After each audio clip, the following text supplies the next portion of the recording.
Buongiorno a tutti e bentrovati, buon inizio settimana. Partiamo con questo nuovo appuntamento con il morning briefing. Perfetto, facciamo insomma un recap un pochettino di quello che è successo nel weekend. Insomma, come sappiamo, insomma, siamo in periodo di guerra di dazi, quindi bisogna stare sempre in campana, soprattutto nel weekend. Insomma, arrivano spesso le notizie. Questa volta è stata la volta di Trump che ha insomma un attimo sospeso i dazi verso la Cina per quanto riguarda insomma, i beni tecnologici, quindi non solo iPhone, insomma, telefoni, ma anche ciò che riguarda i LED, quindi tutto ciò che è tecnologico. Questo ovviamente ha dato una bella spinta al Nasdaq in apertura. Insomma, il problema a mio avviso è soltanto rinviato perché ovviamente questa è una sospensione, poi tra 1 o 2 mesi probabilmente tutti questi nodi riverranno al pettine e vedremo poi quali potrebbero essere gli ulteriori sviluppi. Il mood è sempre quello, dobbiamo rimanere attenti, vigili e insomma essere pronti a cambiare registro in base a quelle che sono insomma questo susseguirsi di eventi che poi cambiano insomma, gli scenari in tavola. Detto questo da un punto di vista macro, oggi non ci sono dati importanti, poi ci sono stasera, partiamo con le prime trimestrali di Financial, arriva Goldman Sachs, poi in settimana arriverà anche il settore lusso, quindi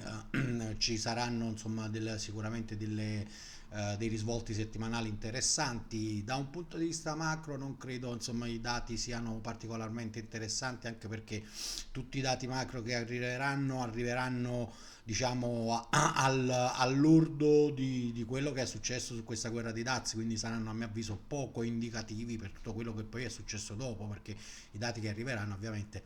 sono sulla base di dati raccolti negli ultimi 2 mesi che non avevano ancora in conto tutto quanto è successo negli ultimi 10-15 giorni. Quindi avranno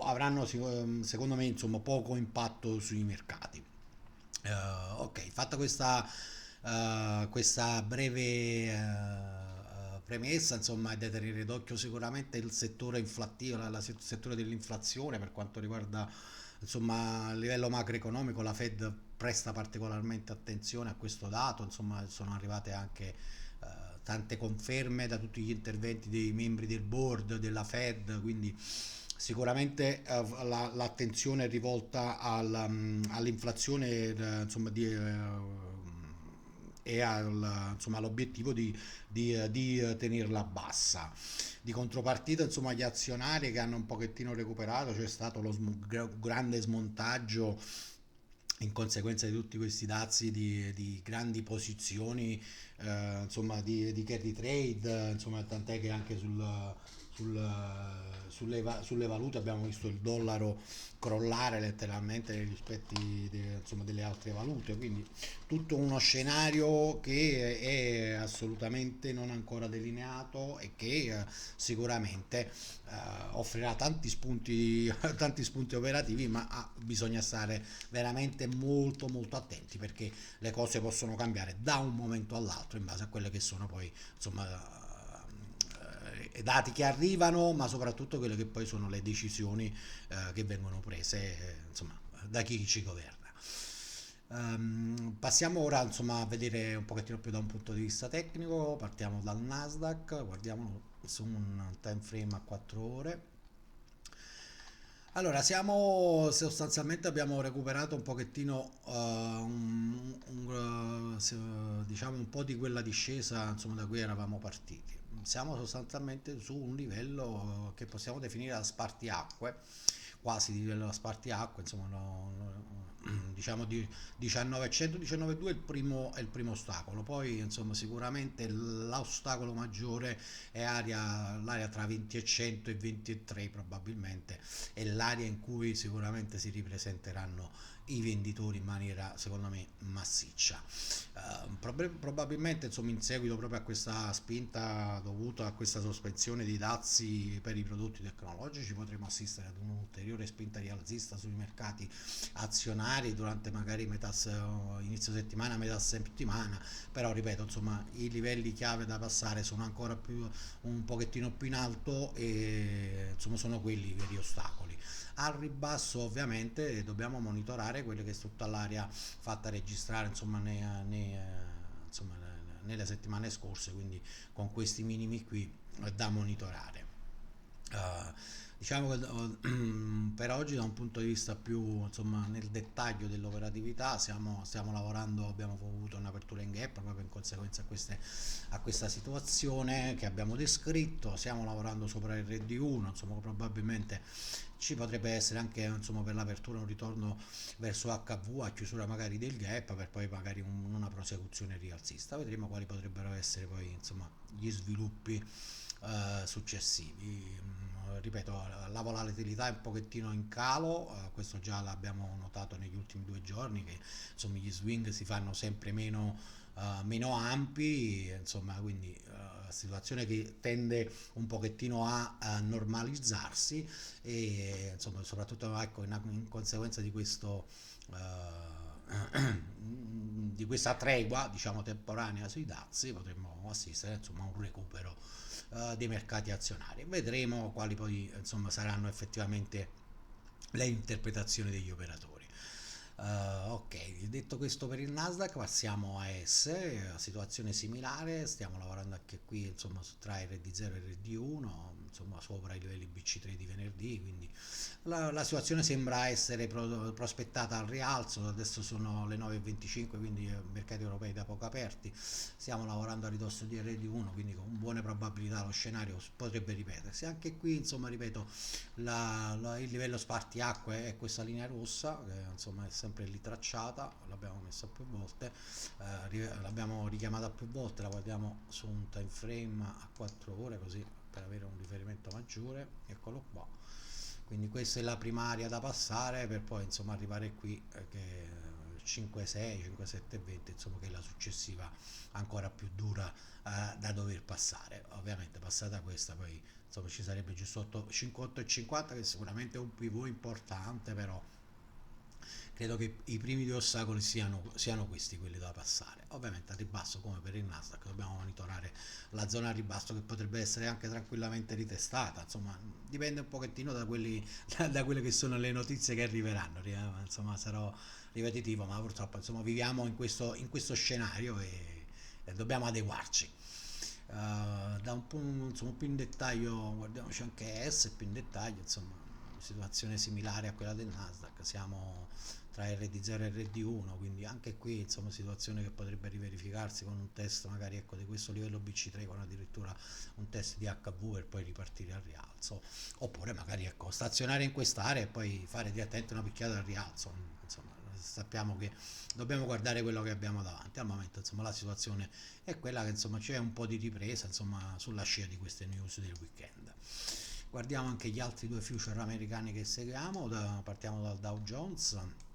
So che ha avuto pure un bello spike ribassista qui stamattina, insomma francamente non saprei perché, probabilmente in seguito alla diffusione dei dati della bilancia commerciale cinese uscita stanotte che insomma è esplosa ovviamente al rialzo per il grosso export, scusate, dovuto insomma, all'entrata in vigore di questi dazi e quindi insomma tutte le aziende hanno fatto una corsa agli ultimi approvvigionamenti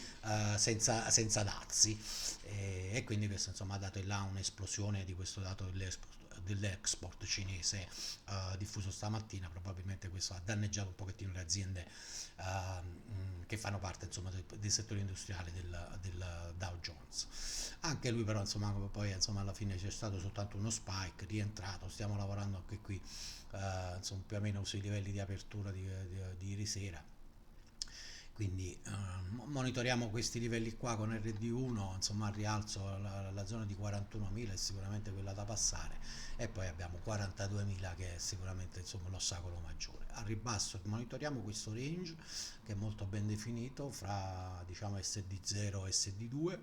una rottura di questo range ovviamente potrebbe portare i prezzi anche fino al range minimo e a testare un minimo proprio fatto registrare la settimana scorsa. Ovviamente questi sono tutti scenari che dobbiamo avere presenti, poi ci dobbiamo immergere insomma in base a quello che sono gli sviluppi. Guardiamo il Russell, resta un pochettino più schiacciato rispetto agli altri, stiamo lavorando proprio sopra il livello HV, insomma ci ha avuto un bel recupero insomma venerdì, situazione insomma similare, qui la 1009 è sicuramente il primo ostacolo, poi abbiamo sicuramente questi massimi qua, vediamo un attimino più dettaglio, sì, questi massimi qua sicuramente, quindi 1950, però poi fare un attacco a questa zona qua che è dei 2000, prima dei 2000, che questa qua ce lo guardiamo un attimo anche lui, eccolo qua, insomma, l'ostacolo vero è questo qui dei 2000, insomma corrispondente a tutti questi minimi qua, eccolo qua. Tutta questa zona qua è il vero ostacolo tra 1985 e 2000, è il primo ostacolo da passare per il Russell. Mm, guardiamoci anche il DAX ovviamente, eccolo qua, insomma ha ripreso un pochettino di brio stamattina, anche se poi ha stornato proprio in apertura, anche lui insomma vive sulla scia di questa tregua di dazi che sicuramente insomma tante aziende anche europee ne potranno beneficiare, però insomma situazione come ho detto sembra un po' essere eclissata per l'Europa, nel senso che i riflettori sono più puntati ovviamente sugli Stati Uniti, quindi sicuramente meno interessante l'Europa da un punto di vista ecco, operativo. Guardiamoci anche CL, insomma l'oil, eccolo qua, insomma ha recuperato quell'area importante di 61,50, ci stiamo proprio lavorando sopra, quindi la tenuta di quest'area, quindi ipotizzerei proprio tra RD0 e SD1 e SD0 di questo range, ma sì, ma anche SD1 sostanzialmente, che è ancora più bello come punto di squillo, quindi tra 60 e 60 insomma e 61,90, questa è l'area insomma di magari a cui possiamo assistere a un po' di trading range, una rottura al rialzo potrebbe portare i prezzi sicuramente in area 64 e insomma invece una rottura di SD1 sicuramente potrebbe portare i prezzi a SD2 per un test di tutta questa zona di minimi con eventuali spike fino al 1 di minimo, poi insomma da qui si aprono di nuovo scenari conseguenti poi insomma a una eventuale recessione eccetera eccetera, che al momento sembra essere un pochettino scongiurato, vedremo poi quali saranno gli sviluppi di controbalzo, insomma tutto questo tutta questa incertezza ovviamente l'oro continua a navigare a vele spiegate, insomma venerdì ha fatto registrare nuovi massimi storici, insomma ci sono alcune case di investimento che addirittura lo danno a 4.500 per fine anno, francamente mi sembra insomma un tantinello eccessivo, però insomma eventualmente avranno dei dati e degli studi fatti, delle loro proiezioni che insomma tali da poter insomma supporre dei target di questa portata eventualmente, insomma perché hanno davanti, ipotizzano probabilmente degli scenari di recessione, insomma di forte crisi economica, quindi in conseguenza questa diverrebbe insomma nuovamente bene rifugio a loro, che lo spingerebbe probabilmente insomma verso questi target estremamente ambiziosi. Vedremo se avranno poi ragione queste case di investimento. Diamo uno sguardo a XRPX, come facciamo di solito, lo riguardiamo sempre su quel grafico a 4 ore che abbiamo più volte guardato, siamo sempre lì, abbiamo recuperato insomma circa il 50% che è insomma questa zona qua, quindi 5, 5 15, dovremmo, se riusciamo a recuperare questa zona qua allora insomma potrebbe darsi un recupero fino in questa zona qua, dove mi aspetto la ricomparsa di venditori in maniera importante. Ovviamente insomma l'ostacolo è sempre prima questo, insomma al momento questo lo possiamo assolutamente inquadrare come un rimbalzo, esattamente come per il Nasdaq e come per ES, e quindi dovremo capire poi, insomma, se sulla base di queste nuove insomma, news, queste nuove dichiarazioni per quanto riguarda i dazi, porteranno insomma, a nuovi benefici, a nuove prospettive di crescita. Vedremo insomma quali potranno essere gli sviluppi. Come sempre, massima attenzione, oggi è lunedì, quindi cerchiamo di iniziare bene la settimana. Con questo, insomma, siamo arrivati alla fine di questo morning briefing. Ci risentiamo ovviamente dopo in chat. Vi invito come sempre a lasciare un like al video e grazie a tutti per l'attenzione.